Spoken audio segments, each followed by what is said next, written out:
नमस्कार दोस्तों, मैं Pramod Saraswat Saraswat steno and typing classes के यूट्यूब चैनल पे आप सभी का स्वागत करता हूं। और आज का जो टॉपिक है वो है पारिस्थितिकी तंत्र, इकोसिस्टम। और ये जो चैप्टर है वो पढ़ाया जा रहा है राजस्थान कर्मचारी भर्ती परीक्षा, जो स्टेनोग्राफी भर्ती परीक्षा है उसके लिए। और उसी में से एक सिलेबस और जो आपका टॉपिक है वो है पारिस्थितिकी। ठीक है, तो दोस्तों यहां पर हम ध्यान देंगे कि इस इकोसिस्टम से काफी इंपॉर्टेंट क्वेश्चन निकल कर आते हैं और आज हम बहुत ही इजी वे में जो इसके इंपॉर्टेंट पार्ट्स हैं उसको क्लियर करेंगे।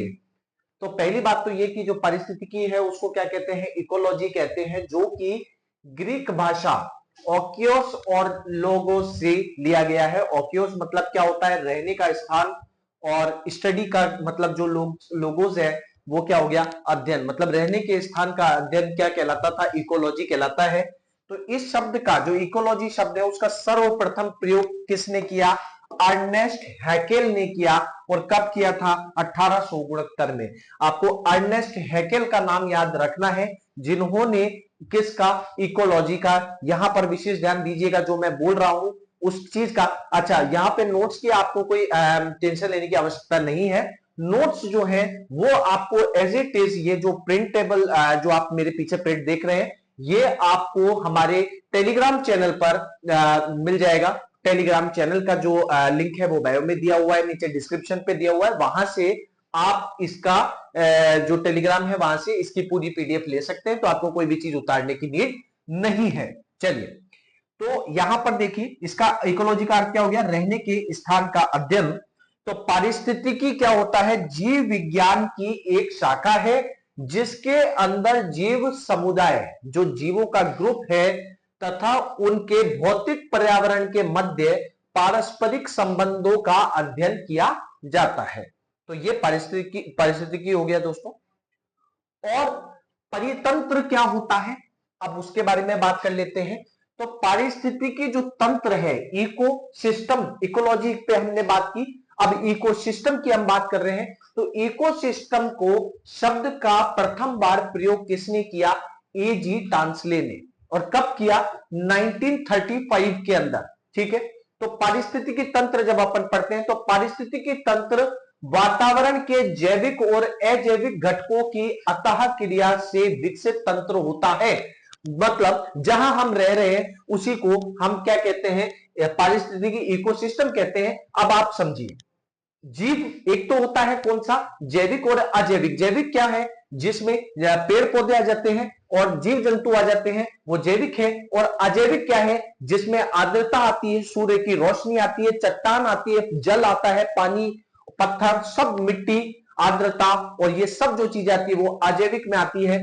तो इकोसिस्टम के अंतर्गत क्या हुआ, जैविक और अजैविक लोगों, जो दो पॉइंट है, जैविक और अजैविक घटकों की अंतः क्रिया, मतलब आपस में मिलकर साथ रहने को ही क्या कहते हैं, पारिस्थितिकी तंत्र। पारिस्थितिकी तंत्र पारिस्थितिकी का ही एक भाग है। पारिस्थितिकी तंत्र एक क्षेत्रीय इकाई होती है। मतलब पारिस्थितिकी तंत्र अलग अलग जगह पे अलग अलग हो सकती है दोस्तों। बर्फ वाले स्थानों पे अलग तरीके की होगी, नदी वाले स्थानों पे अलग तरीके होगी, और रेगिस्तान में इकोसिस्टम जो होगा वो क्या होगा, अलग तरीके का होगा। चलिए, तो परितंत्र या पारिस्थितिकी तंत्र, इकोसिस्टम को हम समझते हैं। तो जैविक घटक और अजैविक घटक, जैसा मैंने आपको बताया, इन दोनों से आपस में मिलता है। जैविक घटक में क्या आते हैं, जंतु और पेड़ पौधे आते हैं, जबकि अजैविक घटक को अकार्बनिक, कार्बनिक और जलवायवीय कारक के थ्रू अपन आगे जाके पढ़ेंगे और डिटेल से। अभी हम क्या पढ़ रहे हैं, जैविक घटक को और ज्यादा डिटेल से पढ़ेंगे। और जैविक घटक को जब पढ़ते हैं तो इसमें निकल के आता है उत्पादक, उपभोक्ता और अपघटक, तीन चीजें निकल कर आती हैं। तो इसमें देखिए, जैविक घटक जो है, बायोटिक कंपोनेंट्स जो है, इस पे तीन चीजें। अब देखिए, एक क्या होता है, उत्पादक, जो कि क्या होते हैं, प्रोड्यूसर, जो उत्पाद जो पैदा करता है, प्रोड्यूसर पेड़ पौधे जिसमें आते हैं। एक होता है कंज्यूमर, जो उसको उपभोग करता है। और एक होता है अपघटक, जो उस चीज को पूरी तरह से डिमोलिश कर देता है, खत्म कर देता है। तो तीन चीजें, प्रोड्यूसर, कंज्यूमर और डीकंपोजर। ठीक है, तो ये तीन चीजें अब हम इसमें पढ़ेंगे। तो जैविक घटक की बात करेंगे, फिर अपन अजैविक घटक पे भी चलेंगे। तो यहां देखते हैं, उत्पादक, पहले प्रोड्यूसर की बात कर रहे हैं। तो प्रोड्यूसर क्या चीज है, भोजन बनाने की क्षमता जो होती है, जो स्वयं खुद भोजन बनाते हैं, स्वपोषी अर्थात हरे पौधों में होती है। ठीक है, तो यहां पर देखिए भोजन बनाने की क्षमता किसमें है, स्वपोषी मतलब हरे पौधों में, और इनको उत्पादक कहते हैं। क्या कहेंगे दोस्तों, उत्पादक कहेंगे, प्रोड्यूसर कहेंगे। ठीक है, इसमें देखिए क्या होता है, क्लोरोफिल हरा वर्णक होता है और हरे पौधे सूर्य के प्रकाश से प्रकाश संश्लेषण क्रिया के द्वारा भोज्य पदार्थों का निर्माण करते हैं। आपको ये सब पता होगा, पेड़ पौधे जैसे फल फ्रूट सब चीजें अपन को जो प्रोवाइड करते हैं वो प्रकाश संश्लेषण क्रिया के द्वारा वहां से वो एनर्जी सोर्स मिलता है। एनर्जी सोर्स से पौधे जो है वो अपने भोजन को क्रिएट करते हैं। ठीक है, तो ये क्या हुआ, प्रोड्यूसर क्या हुआ, उत्पादक। ठीक है, अब देखिए उपभोक्ता मतलब कंज्यूमर। कंज्यूमर क्या होता है, ठीक है, वे सभी जीव जो अपना भोजन स्वयं नहीं बना पाते। मतलब आज मैं हूं, मैं भोजन स्वयं नहीं बना सकता, मैं उगा सकता हूं लेकिन मैं स्वयं बना नहीं सकता। जैसा पेड़ पौधा होता है वो खुद बना सकता है, चूहा खुद थोड़ी भोजन बना लेगा, नहीं बना सकता है ना। तो हम किस में आ गए, उपभोक्ता के अंदर आ गए। ठीक है, तो वे सभी जीव जो अपना भोजन स्वयं नहीं बना पाते बल्कि अपने भोजन के लिए दूसरों पर निर्भर रहते हैं, उपभोक्ता या कंज्यूमर कहलाते हैं। और ये परपोषी हैं जो प्रत्यक्ष या परोक्ष रूप में पौधों द्वारा भोज्य पदार्थों का उपभोग करते हैं। मतलब समझिए, उपभोक्ता में गाय भी आएगी और शेर भी आएगा। अब आप ये समझेंगे कि सर गाय और शेर, अब गाय तो समझ में आती है कि पेड़ पौधों से भोजन प्राप्त करती है, लेकिन शेर तो पेड़ पौधे नहीं खाता है, वो तो गाय को खाता है। तो यहां पर देखिए क्या है, प्रत्यक्ष या परोक्ष रूप से पौधों द्वारा बनाए भोज्य पदार्थों का उपभोग करते हैं।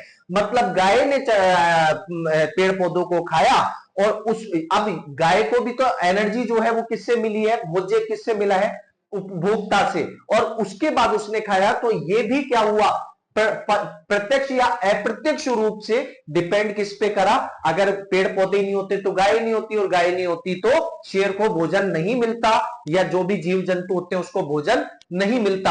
आ जाइए उपभोक्ता, कंज्यूमर पे। ठीक है, तो कंज्यूमर जो होते हैं उसकी हमने यहां पर चार भागों में यहां पर विभाजित किया है। एक होता है प्राथमिक उपभोक्ता जिसको प्राइमरी कंज्यूमर कहते हैं, एक होता है द्वितीयक उपभोक्ता जिसको सेकेंडरी कंज्यूमर, तृतीयक उपभोक्ता इसको हम कहते हैं टेरिटरी कंज्यूमर, और चौथा होता है सर्वहारी ऑम्निवोर। ठीक है, तो ऑम्निवोर होते हैं जो सर्वहारी मतलब जो शाकाहारी और मांसाहारी दोनों को खाते हैं, वो क्या होते हैं, सर्वाहारी होते हैं। तो चलिए अब यहां पर एक चीज समझ लीजिए, जैसे एक ये फूड चेन का यहाँ एक एग्जांपल दिया हुआ है जिसमें एनर्जी कौन दे रहा है, सूरज। सूरज से हमें एनर्जी प्राप्त हो रही है, सबसे बड़ा सोर्स ऑफ एनर्जी सूरज होता है। सूरज से प्रोड्यूसर ने प्रकाश संश्लेषण की अभिक्रिया से लिया, जो है भोज्य पदार्थ बनाया, पेड़ पौधे उगे। अब यहां पर प्राइमरी कंज्यूमर टिड्डा, ठीक है, जो क्रैसोफर्न होता है, टिड्डा जो होता है उसने क्या किया, इसको पेड़ पौधों को खाया, और बर्ड ने टिड्डे को खा लिया। तो पर प्राइमरी कंज्यूमर कौन हुआ, टिड्डा हो गया, और सेकेंडरी कंज्यूमर बर्ड मतलब पक्षी हो गए, और किसी बिल्ली ने या फॉक्स ने उस पक्षी को खा लिया, तो ये टेरिटरी कंज्यूमर हो गया, फॉक्स। तो ये एक तरह से फूड चेन बनती हुई आ रही है। ठीक है, इसी फूड चेन पे यहां पर हमने क्या देखा, प्राथमिक उपभोक्ता, द्वितीयक उपभोक्ता, तृतीयक उपभोक्ता। तृतीयक उपभोक्ता कौन, टेरिटरी कंज्यूमर भी कहते हैं, और सर्वाहारी। सर्वाहारी का भी एग्जांपल अभी अपन देखेंगे। चलिए बढ़ते हैं आगे। तो कंज्यूमर, प्राथमिक उपभोक्ता क्या होता है, इसमें शाकाहारी जंतु आते हैं। सीधी बात, प्राथमिक जो कंज्यूमर होगा, प्राइमरी कंज्यूमर में कभी भी मांसाहारी नहीं आएंगे, शाकाहारी आएंगे, जो सीधे परोक्ष रूप से पेड़ पौधों पे आधारित है। जंतु आते हैं जो अपना भोजन सीधे पौधों से प्राप्त करते हैं, जैसे गाय भैंस बकरी, हिरण खरगोश चूहा टिड्डा या फिर हाथी। ठीक है, तो ये शाकाहारी जो होंगे वो किसके अंतर्गत आएंगे, प्राथमिक उपभोक्ता के अंदर आएंगे। जबकि द्वितीयक उपभोक्ता जिसको हम सेकेंडरी कंज्यूमर कहते हैं, ये किसके अंतर्गत आएंगे, इसके अंतर्गत वे जंतु आते हैं जो अपना भोजन शाकाहारी जंतुओं से, प्रथम श्रेणी के उपभोक्ताओं से प्राप्त करते हैं, जैसे छिपकली हो गया, मेंढक हो गया, गिरगिट हो गए, पक्षी हो गए, जो किसको खाते हैं, जो प्राइमरी कंज्यूमर से जो है खाना प्राप्त करते हैं। तृतीय कंज्यूमर, जिसको टेरिटरी कंज्यूमर कहते हैं, उच्च उपभोक्ता कहते हैं, इसमें द्वितीय श्रेणी के जंतुओं को खाने वाले जंतु आते हैं, इसलिए इन्हें मांसाहारी जंतु भी कहा जाता है, जैसे शेर, सांप, चीता, बाज, गिद्ध, बिल्ली, फॉक्स आदि। ठीक है, तो ये हमारे 3 उपभोक्ता इसमें यहां हो गए हैं। चौथा बात कर रहे हैं कंज्यूमर में सर्वाहारी। ठीक है, ऑमनिवोर, वे जंतु जो शाकाहारी और मांसाहारी दोनों प्रकार के जंतुओं को खाते हैं, सर्वाहारी कहलाते हैं। जैसे मनुष्य, मनुष्य की बात करें तो वो शाकाहारी भी खाता है और मांसाहारी भी खाता है, और उसी प्रकार कुत्ता या बिल्ली की अगर मैं बात करता हूं दोस्तों, तो कुत्ता बिल्ली भी क्या करते हैं, शाकाहारी, वो दूध भी पीती है, ब्रेड भी खाती है, कुत्ता भी ब्रेड और दूध सब चीजें खाता है, और मांस दिया जाएगा तो मांस भी खाता है। तो ऐसे जीव जंतुओं को क्या कहते हैं हम, सर्वाहारी कहा जाता है। ठीक है, चलिए अब फूड चेन में जो तीसरा टॉपिक है, हमने अभी तक उत्पादक पढ़ा, उपभोक्ता पढ़ा, और अब पढ़ रहे हैं आप घटक। आप देखते होंगे दोस्तों कि कई बार कोई जो मृत कोई जानवर होता है जंगल में, जैसे शेर ने शिकार कर लिया या वो अपनी तरीके से मर गया, तो मरने के बाद में उसमें छोटे छोटे बहुत सारे कीड़े लग जाते हैं, कीट लग जाते हैं, और उसके बाद वो उसका पूरा मांस, जो सड़ा हुआ मांस होता है, उसको खा खुआ के कंप्लीट हड्डी में परिवर्तित कर देते हैं। मतलब वहां पे सिर्फ हड्डियां बचती है, और उसकी पूरा उसको जो मांस होता है, उसकी जो भी चीज होती है, उसको डिमोलाइज कर देती है। तो डीकंपोजर जो होते हैं, डीकंपोज करने वाले कीटाणु जो होते हैं, जीव जंतु जो सूक्ष्म जीव होते हैं, वो आते हैं अपघटक में। ये सूक्ष्म जीव है जो मृत जीवी, कवक या जीवाणु आदि। ठीक है, जीवाणु, कवक, जीवाणु और सूक्ष्म जीव इसके अंतर्गत आएंगे। उत्पादक मृत पौधों एवं उपभोक्ताओं जंतुओं के मृत शरीर को सरल यौगिकों में अपघटित कर देते हैं, मतलब उसको खत्म कर देते हैं। ये मृत जैव अवशेषों का अपमार्जन करते हैं, अतः अपमार्जक भी कहा जाता है। ठीक है, तो अपमार्जक कह सकते हैं, डीकंपोजर कह सकते हैं, जिसमें वर्म हो गए, मशरूम हो गया, इंसेस्ट हो गए, बैक्टीरिया हो गए, ये सभी क्या है, आपके डीकंपोजर के उदाहरण हैं। तो ये अभी तक जो इंपॉर्टेंट था वो हमने पढ़ा। और दोस्तों मैं यहां पर जो आपको पढ़ा रहा हूं वो प्रैक्टिकल है, लेकिन एग्जाम को पास करने के लिए आपको उतना ही जितना प्रैक्टिकल से हम लोग उसकी थ्योरी पार्ट पढ़ लेते हैं, लेकिन क्वेश्चन जब तक आप नहीं निकालेंगे दोस्तों, तब तक आप एग्जाम में नंबर नहीं ला सकते हैं। और उसके लिए हम लोग लेकर आए हैं आपके लिए 7,500 क्वेश्चनों का एक बिगेस्ट कलेक्शन। कितने? 7,500 क्वेश्चनों का बिगेस्ट कलेक्शन, और वो भी हिंदी और इंग्लिश दोनों में हम लोगों ने प्रोवाइड किए हुए हैं। यहां पर ये 7,500 क्वेश्चन हिंदी में आपको मिल जाएंगे, और ये इस टैग में 7,500 क्वेश्चन इंग्लिश में भी मिल जाएंगे। तो इंग्लिश के स्टूडेंट हो या हिंदी के स्टूडेंट हो, आप हमारे जो कोर्सेज हैं वो बाय कर सकते हैं। 7,500 क्वेश्चन यहाँ पर आपको करंट के, राजस्थान जीके, साइंस के और इंडियन ज्योग्राफी के दिए हुए हैं। और अगर आप इंडिविजुअल भी पढ़ना चाहते हैं, कि मान लीजिए आपकी साइंस बहुत बेटर है, आपको सिर्फ राजस्थान जीके के ही जो क्वेश्चन, इंपॉर्टेंट क्वेश्चन चाहिए, तो आप यहां पर जैसे मेरे को Rajasthan GK one liner note चाहिए, तो आप यहां से हिंदी में, और राजस्थान जीके यहां से आप इंग्लिश में इनको बाय कर सकते हैं। तो अब इसके लिए आपको करना क्या होगा दोस्तों, आपको एंड्रॉइड ऐप फोन है तो एंड्रॉइड एप्लीकेशन सारस्वत स्टेनो पे आपको जाना है, और सारस्वत स्टेनो सर्च करके इंस्टॉल कर लेना है, वहां से आप इसको बाय कर सकते हैं। या फिर अगर आप जो आईफोन यूजर है, तो क्लास प्लस की ऐप को यूज करना है, और वहां पर आपको एक कोड डालना है, YDIAJZ। ठीक है, YDIAJZ,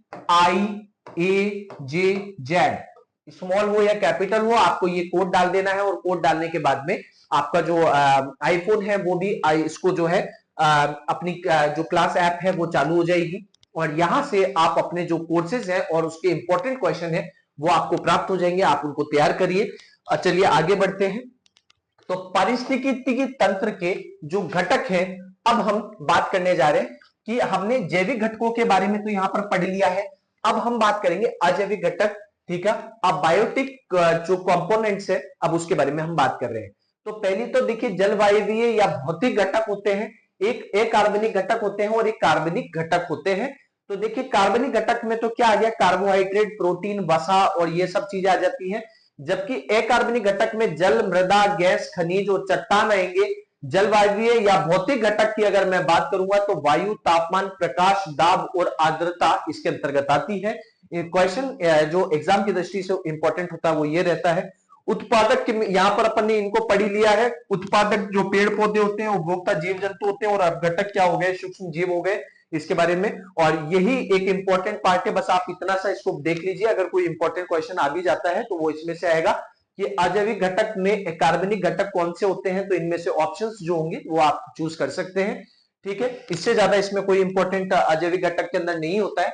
अब जो इंपॉर्टेंट क्वेश्चन होते हैं वो पिरामिड्स पे क्वेश्चन आते हैं दोस्तों, पिछली बार भी आए थे और हर बार फिक्स है, यहां पर आपको क्वेश्चन देखने को मिलेगा ही मिलेगा। यहां पर आज आपका एक क्वेश्चन और फिक्स कर देते हैं इस वीडियो के माध्यम से। तो पारिस्थितिकी पिरामिड क्या होता है? ठीक है, पारिस्थितिकी पिरामिड को खाद्य पिरामिड, ट्रॉपिक पिरामिड या ऊर्जा पिरामिड और यहां तक कि एल्टिनियन पिरामिड के रूप में भी जाना जाता है, क्योंकि ऐसे पिरामिड की अवधारणा जो संख्याओं को दर्शाती है। तीन तरह के पिरामिड होते हैं, एक जो संख्या पे आधारित होता है जीव संख्या पिरामिड, एक जीव भार पिरामिड, और एक संचित ऊर्जा का पिरामिड। ठीक है, एक एनर्जी पे होता है, एक वेट पे होता है और एक क्वांटिटी पे होता है। तो ये तीन तरह के पिरामिड पे क्वेश्चन जो है वो हमेशा बनते हैं। तो ध्यान दीजिएगा, जो क्वांटिटी संख्या को लेके जो पिरामिड बनता है वो कब आया? 1927 में चार्ल्स एल्टन के द्वारा प्रतिपादित किया गया। ठीक है, और 1938 में बोडेनहाइमर के द्वारा बायोमास पिरामिड की संरचना प्रस्तावित की गई, और 1942 के अंदर 1942 में हंचिसन और लिंडरमैन ने उत्पादकता के लिए पिरामिड का प्रस्ताव जो है वो यहां पर रखा। ठीक है, देखिए पारिस्थितिकी का पिरामिड जिसमें तीन आ गए, एक जीव संख्या पिरामिड हो गया, पिरामिड ऑफ नंबर हो गया, एक पिरामिड ऑफ बायोमास हो गया, और एक पिरामिड ऑफ एनर्जी हो गया। अब इन तीनों के बारे में हम यहां पर विस्तार से चर्चा करेंगे। तो सबसे पहले पिरामिड ऑफ नंबर की बात मैं कर रहा हूं। तो संख्या का पिरामिड एक पारिस्थितिकी तंत्र में विभिन्न ट्रॉपिक स्तरों पर जीवित व्यक्तियों की कुल संख्या को दर्शाता है।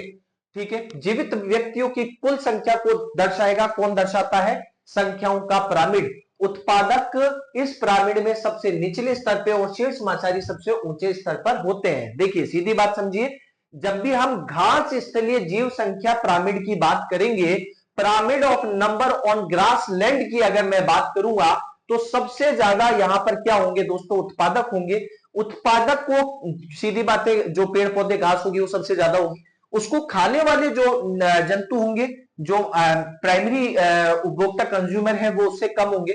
उसके बाद जो सेकंड उपभोक्ता है वो उससे भी कम होंगे। और जैसे जैसे ये चेन ऊपर बढ़ती जाएगी तो ये क्या होता जाएगा? ऊपर जाते जाते मतलब ये कि उत्पादक पिरामिड में सबसे निचले स्तर पे और शीर्ष मांसाहारी जो होते हैं वो क्या हो जाएंगे? सबसे ऊंचे स्तर पे पहुंच जाएंगे। मतलब ये कि जो शेर होगा वो सबसे कम पाए जाएंगे और पेड़ पौधे जो होंगे वो सबसे ज्यादा पाए जाएंगे। लेकिन अगर बात क्वेश्चन आ जाता है दोस्तों पेड़ का पारिस्थितिकी pyramid, pyramid of number on a tree, तो फिर अब ये सिनेरियो जो है वो चेंज हो जाएगा। यहां पर आप देखिए कि छोटे छोटे कीट जो होते हैं उनकी संख्या क्वांटिटी सबसे ज्यादा होती है, उसके बाद इनको जो खाने वाले होते हैं उनकी क्वांटिटी कम होती है, और जो पेड़ होता है वो एक ही पेड़ पे रहते हैं, तो वो पेड़ जो होता है एक पेड़ पे ही पूरा का पूरा जो चक्र होता है वो चलता है। तो इस तरीके से अगर पेड़ की बात करेंगे तो पिरामिड जो होगा वो हमेशा क्या होगा? उल्टा होगा। लेकिन जब घास स्थलीय जीव संख्या पिरामिड की बात करेंगे तो वो सीधा होगा।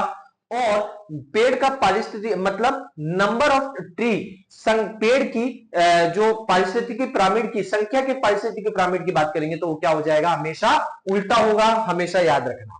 ठीक है, और दोस्तों अगर आप करना चाहते हैं स्टेनोग्राफी की तैयारी तो सारस्वत स्टेनो क्लासेस ऑनलाइन और ऑफलाइन दोनों ही मोड पे आपको कराता है स्टेनो और टाइपिंग की सबसे बेस्ट तैयारी। तो आप जरूर हम लोगों से जुड़ सकते हैं। 9870601888 पर कॉल करके और अधिक जानकारी आप स्टेनोग्राफी से संबंधित ले सकते हैं। चलिए आगे बढ़ते हैं, बायोमास का पिरामिड की बात कर रहे हैं। अभी हमने नंबर पिरामिड की बात की है, अब हम बायोमास पिरामिड की बात कर रहे हैं। तो प्रत्येक ट्रॉपिक स्तर की जीवित प्रणाली द्वारा उत्पादित बायोमास की मात्रा पर विचार करके बनाया गया पारिस्थितिकी पिरामिड बायोमास के पिरामिड द्वारा दर्शाया जाता है। वे पिरामिड जो किसी पारिस्थितिकी तंत्र में एक विशिष्ट खाद्य श्रृंखला में प्रत्येक ट्रॉपिक स्तर के भार को दर्शाता है, बायोमास पिरामिड कहलाता है। देखिए यहां पर आ जाते हैं वापस से घास स्थलीय जीव बाह्य पिरामिड की जब हम बात करेंगे और बात करेंगे बायोमास की, तो जो क्वांटिटी होगी दोस्तों, वो क्वांटिटी जैसे जैसे आप ऊपर की तरफ जाएंगे तो ये क्या होगा, घटती जाएगी। तो यहां पर जो बायोमास की बात अपन कर रहे हैं, तो बायोमास जो वेट होता है उसकी बात, बायोमास भार की बात करेंगे, जीव भार की अगर अपन बात करेंगे तो वो क्या होता जाएगा, ऊपर जाते जाते जाते घटता जाएगा। लेकिन तो क्या हुआ, मतलब ये कि बायोमास का जो पिरामिड है वो जो आपके घास स्थल पे सीधा बनेगा, लेकिन जब हम बात करेंगे जलीय परिस्थितिकी तंत्र के जैव भार पिरामिड की, तो ये उल्टा हो जाएगा।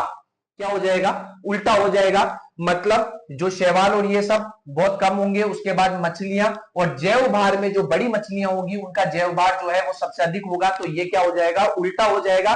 तो अगर जलीय परिस्थितिकी तंत्र में जैव भार पिरामिड या बायोमास पिरामिड की अगर हम बात करेंगे तो वो हमेशा उल्टा, और जो घास स्थलीय जीव भार पिरामिड की जब बात करेंगे तो वो हमेशा सीधा बनेगा। जबकि संख्या में क्या होगा, घास स्थल में सीधा और पेड़ के परिप्रेक्ष्य में उल्टा बनेगा।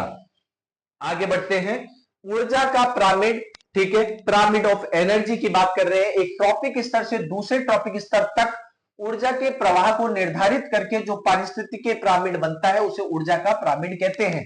ठीक है, स्तर क्या, जैसे 1 2 3 4 स्तर आप देख रहे हैं, तो एक स्तर से जब दूसरे स्तर पे जाते हैं तो देखिए टॉपिक स्तर पर ऊर्जा के प्रवाह को निर्धारित करके पारिस्थितिकी पिरामिड बनाया जाता है। ऊर्जा के पिरामिड के आधार पर स्थित उत्पादक के पास सबसे अधिक ऊर्जा होती है और सबसे ऊपर के उपभोक्ता के पास में सबसे कम ऊर्जा होती है।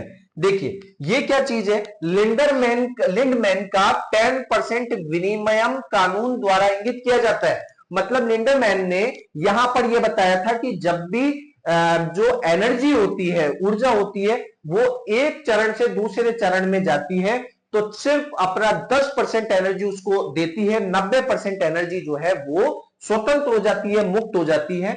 तो ध्यान दीजिए, जैसे किलो कैलोरी की बात करेंगे तो 1000 किलो कैलोरी की उत्पादक के पास अगर एनर्जी है तो प्राथमिक कंज्यूमर के पास जाने पर वो 100 किलो कैलोरी रह जाएगी, और द्वितीयक उपभोक्ता के पास वो 10 रह जाएगी, और तृतीयक उपभोक्ता के पास 1 किलो कैलोरी एनर्जी रह जाएगी। तो यहां पर क्या होगा, इसका जो पिरामिड है, संचित ऊर्जा का जो पिरामिड है वो कैसा बनेगा, सीधा बनेगा, और हर बार जो एनर्जी आगे ट्रांसफर होगी वो कितनी होगी, ओनली 10% एनर्जी ही जो ट्रांसफर आगे होगी। तो इस आधार पे ये 3 चरण के हमने जो पिरामिड्स हैं जो इंपॉर्टेंट होते हैं एग्जाम की दृष्टि से, वो यहां पर अपन ने कवर कर लिए हैं दोस्तों। तो इस तरीके से आपका ये वाला चैप्टर भी होता है इकोसिस्टम पूरा। और अगर आपको दोस्तों हमारे वीडियोस पसंद आ रहे हैं तो जरूर से आप इनको लाइक और शेयर जरूर करें। और फिर मैंने कहा कि कई लोगों को, कई बच्चों को ये क्वेश्चन है कि सर आप जो पढ़ा रहे हैं वो क्या इस एग्जाम के लिए इनफ है। बिल्कुल दोस्तों, मैं 100% आपको कह रहा हूं कि ये स्टडी आपके लिए इनफ है। और जैसा कि कई बच्चों को ये भी डाउट हुआ है कि एलडीसी के अंदर सर साइंस बहुत अलग आई है, बहुत हार्ड आई है, तो उसके लिए क्या कर सकते हैं, क्या स्टेनोग्राफी में भी ऐसा होगा।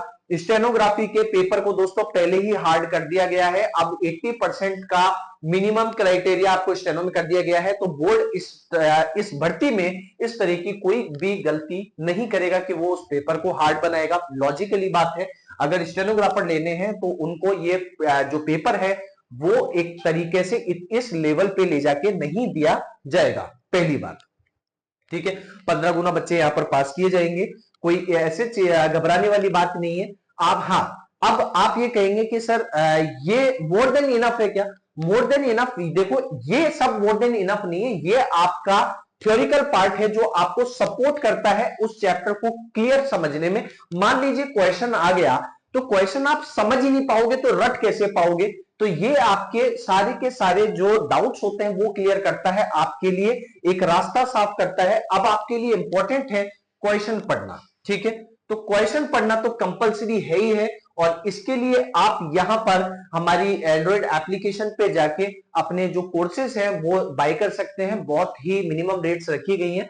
वहां जाके आपको चाहे करंट पढ़ना हो, करंट में भी आपको बहुत अच्छे क्वेश्चंस हमने जून तक अपडेट कर दिया है, और जुलाई अगस्त का भी जल्दी अपडेट कर रहे हैं। जुलाई का अपडेट 2 से 4 दिनों के अंदर आ जाएगा और उसके बाद अगस्त का अपडेट आएगा जिसमें बजट सब हम लोग आपको देंगे।